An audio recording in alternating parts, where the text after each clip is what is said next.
Greetings, Guardians, my name is Bifear. After a long and turbulent history, the Great Hunt ended with the death of Riven of 1,000 Voices. This tragedy resulted in further loss, as the curse of the Dreaming City was enacted, and the entire population of its Awoken defenders were left to ruination. The curse of the Awoken in the Dreaming City would mark the final death of the Ahamkara. That was the case, at least, until we unlocked the Imbaru engine and discovered the first of Riven's progeny, the first of 7, a brood that would be given a second chance at life, thanks to the choices of Taranis, Riven, Marasov, Crow, Petra, and of course, us Guardians. The Ahamkara that will be born again now have a chance to choose their futures, and to be what they decide to be. And if the rumors are true that 7 other Ahamkara survivors are out there somewhere in the system, perhaps the entire species may slowly begin to flourish and repopulate.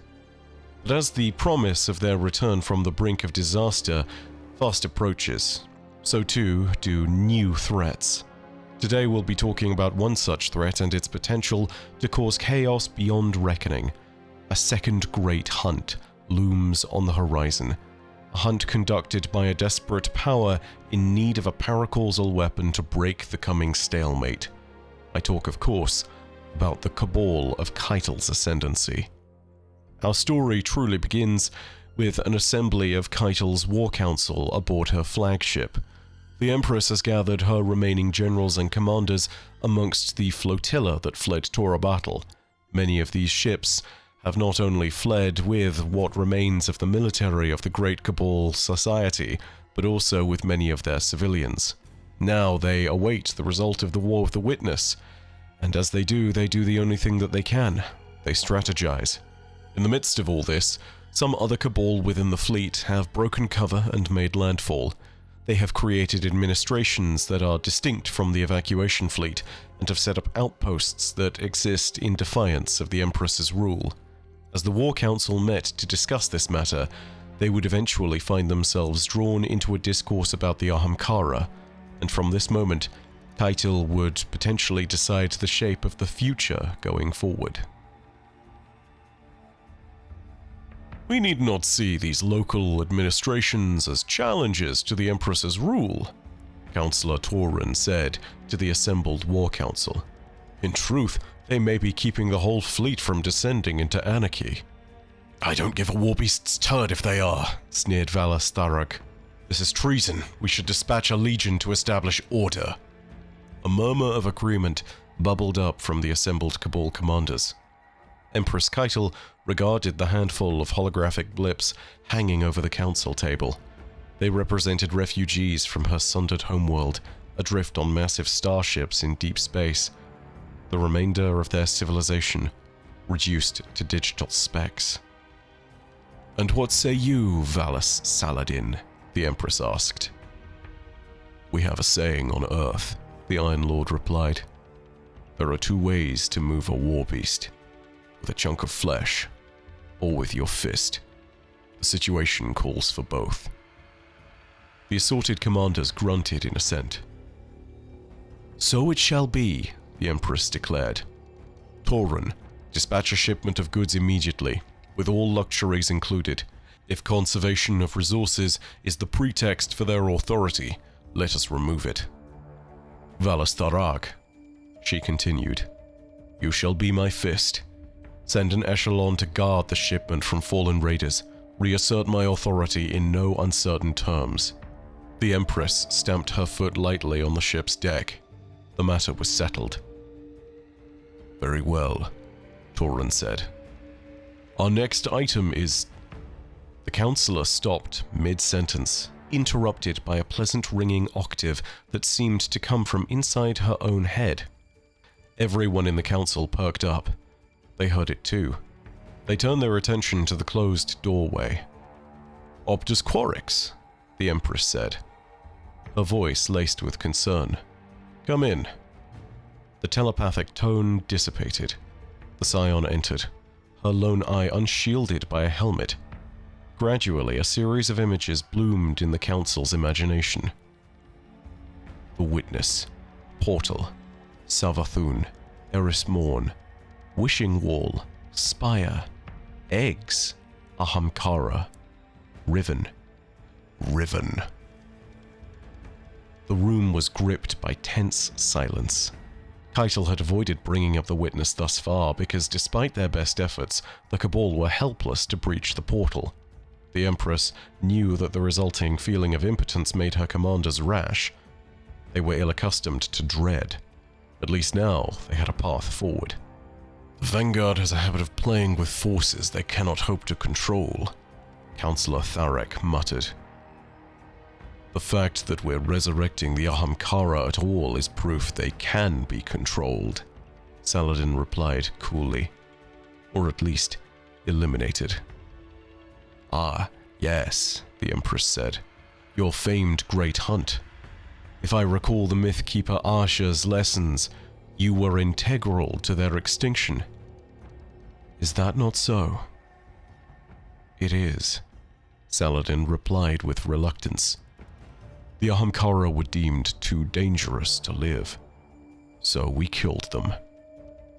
Valis Tharak shrugged impatiently. The Cabal would have done the same. You would have tried, Saladin fired back sternly, and failed. Among the Cabal, only the Scions truly understand the Anthem Anatheme. The rest of you would have ended up in prisons of your own making. There is nothing the Cabal cannot conquer, with or without the Scions, Keitel shot back. You would do well to remember that, Lord Saladin. Saladin weighed his strategic position. Of course, Empress. He deferred. My apologies. Keitel pushed forward. Tell us some tales of these wish dragons. We would be wise to study our foe. Saladin sighed inwardly. This was not a period of history he gladly recounted.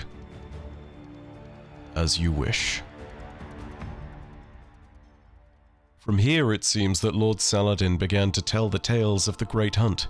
We cannot know which stories exactly were told to the Cabal War Council, or which stories Saladin knows. Overall though, the Cabal stand to be rather well informed about the Ahamkara, at least from the perspective of what happened in the Great Hunt. Saladin would have seen the Great Hunt begin, and needless to say he survived until its true completion with Riven's death. But at the end of these stories, Saladin would sit and discover that the room around him was filled with an unusual sight, a contemplative crowd of Cabal commanders. As a Valis, his word carried weight. As a proven warrior in his own right, who could likely best any single Cabal, Saladin's authority on the matter of combat was seen as absolute. But more so than this, it is likely that Saladin's words carried weight because he had been one of the hunters of these fabled beasts. He had seen the sentence passed, and he would be the one who would swing the executioner's sword. But Saladin wasn't the only authority on the power of the Ahamkara and the danger that they presented. Optus Quarix was also present, and whilst Saladin could shed light on the past, the Optus could shed light on the potential future. As Saladin finished his tale, he shook his head regretfully. He'd been foolish to think that the Wish Dragons were gone for good. If the past had taught him anything, it was that all things repeat in time. Empress Keitel broke the War Council's contemplative silence. Valis Forge, you said that among the Cabal only the Scions could truly understand these dragons. As much as anyone can, Saladin replied. Then Optus Quarix shall give her opinion on the matter, she declared. All eyes turned to the slight Scion sitting motionless at the edge of the room. The Optus stood, her head barely clearing the tabletop. The Y-shaped pupil of her eye dilated, and the palpitating of her milky facial skin slowed. Within the minds of the councillors, the room seemed to dim and warm. A pleasant hum began to emanate from the walls. After a relaxing moment, a series of images surfaced across their minds. After a relaxing moment, a series of images surfaced in their minds. Cabal fleet, Ahamkara, Shackles, Scion Officer, Mindscape, Goblet, Godthought, Oxa, Shackles break, New Torah battle, Scion's throne. The vision faded, and the cold steel of Keitel's flagship closed in around them once more. Valis Tharag stood up boldly. "This traitor openly imagines herself on the throne," he bellowed. "We should—" His screed was interrupted by a spike of psychic feedback, like a momentary migraine. Everyone was immediately slammed into another vision sequence. Cabal Fleet, Ahamkara, Shackles, Valis Tharag, Bargain, Mars, Hive corpses burning, fallen corpses floating in space, human corpses buried in rubble, Cabal corpses hanging. Emperor Tharag. Tharag sagged back into his seat, stunned. The Optus struggled back to her chair and placed a small piece of moist cloth over her exposed eye. Empress Keitel swallowed hard, as if fighting back nausea. "Your point is made, Optus." "And what point is that exactly?" asked Tharek, his hand on his forehead. "That we're all traitors in waiting?" "Exactly," Saladin calmly replied. "It doesn't matter who wishes for what or how well-meaning they are. Optus Quorex understands that the Ahamkara feed off unintended consequences. That's why we started the Great Hunt in the first place. It wasn't that we couldn't trust the Ahamkara. It's that we couldn't trust ourselves." "You are not the Cabal," Tharek fired back. Empress Keitel held up her massive hand for silence. "The Optus's visions remind me of the former Evocate General. Umuna Roth thought she could control Hive magic to our benefit, and it cost us our homeworld. Let us not fall into the same trap again. We will not attempt to capture the Ahamkara alive." Keitel stamped her foot on the ship's deck. It was decreed. "Unfortunately," she continued, "we must also protect ourselves from those who lack our forbearance. Once the witness is dealt with, the Ahamkara should return to extinction. If there is to be another great hunt, the Cabal will support it." She stamped her foot on the floor once again before standing up. The council was adjourned. As the rest of the commanders filed out, Keitel paused near Valis Forge. "I know you regret the harshness of the Great Hunt and long for another solution," the Empress said.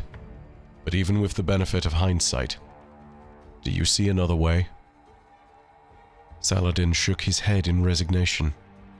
If the past had taught him anything, it was that all things repeat in time. And in that moment, Keitel's imperial authority has become a co-signing force for the Second Great Hunt. Should such a gambit take place, and should the Wish Dragons once again be deemed too dangerous to exist, the Cabal will lend their weapons to the fight. I think it needs to be understood that whilst this doesn't represent a conflict in the immediate future, it absolutely has the chance to break out into one. And why? Because through all of this, the Cabal have not learned the lessons that the Guardians and the Awoken have been forced to learn, that the Ahamkara are not just a resource. They are a living, breathing species with their own instincts and their own capacity for good or evil. Over the course of the season, we've been shown the best and the worst of the Ahamkara, thanks to the stories and actions of both Taranis and Riven. We've seen how their separation and love led to a new possible future for their entire species, but we've also seen what happens when you treat an Ahamkara as nothing but a source of power. When Mara Sov first imprisoned Riven, it was so that she might have such a source of power all to herself. To the best of Mara's knowledge, she was ensuring that she had a unique and asymmetric advantage to use against her foes. When Riven died, Mara attempted to further secure some kind of outcome that would give her that asymmetric advantage by securing some of her corrupted progeny to potentially use for the same ends. We know that now from what we saw back in the Season of the Lost, where we saw a corrupted egg in the side chamber of where Mara was standing, and also thanks to further lines of dialogue from this season, Season of the Wish. Rulers and powers that be are always searching for sources of further power to sustain themselves and their people.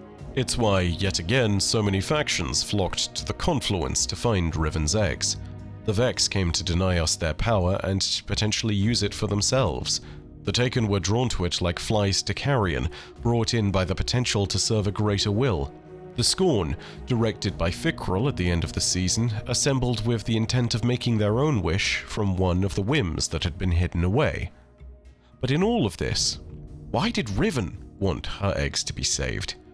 It's an obvious enough answer, and yet seemingly it's one that's forgotten by so many of us. They're her children. She wanted them to live. I think at some point I started thinking of the eggs as objects, not 7 new lives. Until Taranis. Not just him. Whatever else she is, Riven cares about her children. Yes, I think it would be a shame for the whims to be judged for the actions of either parent. You think we can teach them how to behave themselves? They're young. What better time to try? I've highlighted this one piece of dialogue from Crow because Crow is right. The whims aren't objects, they never have been, but across the system we've all been interacting with them as though they are. Almost every faction across the system has looked at the eggs of the Ahamkara as though they are some kind of resource. Even we Guardians treat the Ahamkara no better, even now, because still we end up using their bones like objects or tools instead of the remains of a somewhat dead creature. There is no respect for these remains. We make them into effigies and cudgels for our own ends. With that in mind, I firmly believe that Saladin and Keitel are missing 2 important parts of the story behind the Great Hunt. The story of what was, thanks to Riven, and the story of what might be, thanks to Taranis. The present, as they see it currently, is what they're filled in on, but the future and the past still remain too clouded for them to truly understand the big picture.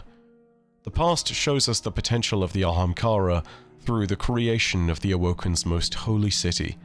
With careful bargaining, Mara Sov was able to create the Dreaming City alongside Riven and the other Ahamkara. Their power created marvels such as the Blind Well, the Queen's Walk, the Keep of Voices, and Eleusinia itself. But because Mara saw her as a resource, yet again, Riven was able to poison and corrupt their creation to her own ends. This grand potential shown in the past needs to be paired with the unspoken promise of Taranis' ways. We've already explored why Taranis was unique, and we've already spoken about how he is proof that the Ahamkara don't need to be servants to a selfish and hungry nature that demands the adverse twisting of a petitioner's bargain. Within him, we see the potential for the species to be more than tools, but allies in their own right, with their own needs that should be respected, and their own dreams that we can help them realize. The Ahamkara are capable of wonders and marvels, but even with this capacity for good being displayed, we never saw the Ahamkara being treated as respected equals. They were always in contest with us, never in cooperation. Not truly. We were getting something from the bargain, and so were they. There was never a point of building something mutually. Not truly. We now have a chance to change the fundamental imbalance between this new generation of dragons and ourselves. I believe that if we're to avoid a second Great Hunt, we need to approach the newly born dragons in careful friendship, and most crucially, as equals. There is also one final note that Keitel has not taken into account, and that's the further ramifications of her choosing to hunt the Ahamkara. Mara Sov has sworn to watch over Riven's progeny for better or worse. Should a second Great Hunt be called, the Empress of the Cabal will find herself standing in opposition to the Queen of the Reef. Broken though they may be, the Awoken are far from defeated. Mara Sov represents possibly the most dangerous leader in the whole coalition, with power so great that the Witness saw fit to offer to make Mara one of its disciples. If the forces of the coalition take part in a war to determine the fate of the dragons, the whole of the universe is potentially at stake, and we might see ourselves weakened to other powers that persist from here onward. Keitel's will and Mara's paracausal power are two things that should never be underestimated. But ultimately, if the two were to clash, ruin would be brought to everyone. When the whims finally hatch, we need to watch how they are treated and how they interact. From even their first few moments in life, we might be able to spy a war over their fate. And should it appear that such a war is brewing, maybe we should be ready to pick a side. But that's all from me for now. Hopefully you enjoyed the video. If you did, go ahead and leave a like. Let me know if you found it interesting down below in the comments section as well. But as per usual, know that your viewership, as always, is quite enough for me, and that in the meantime, my name is Bife. Por Audacia ad Astra. I'll see you, Starside.